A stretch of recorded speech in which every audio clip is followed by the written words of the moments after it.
HCA వ్యవహారంలో కేటీఆర్ అతని సోదరి కవిత కీలక పాత్ర పోషించారని చెప్పారు Telangana cricket association secretary Guruva Reddy.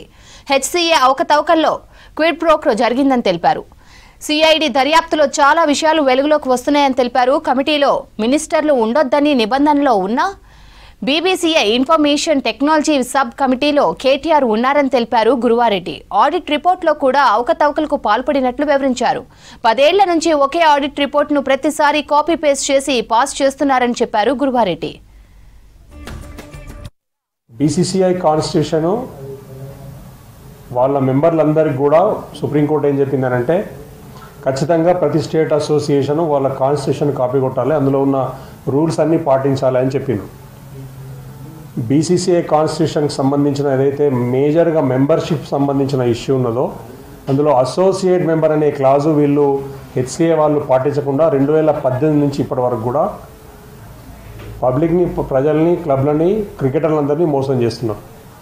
BCCI నుంచి వచ్చిన 100 కోట్ల రూపాయలు మాత్రం ఏ విధంగా కొట్టేస్తున్నారో ఇవాళ టన్ను ఇన్ఫర్మేషన్ ఎవిడెన్స్ ఉన్నది. ఇది నేను తయారు చేసింది కాదు, లేకపోతే నాకు ఎవరో ఇచ్చింది కాదు. ఇది మొత్తం హైదరాబాద్ క్రికెట్ అసోసియేషన్ సంబంధించిన వీళ్ళ ఆడిట్ రిపోర్టుల నుంచి చెప్తాను.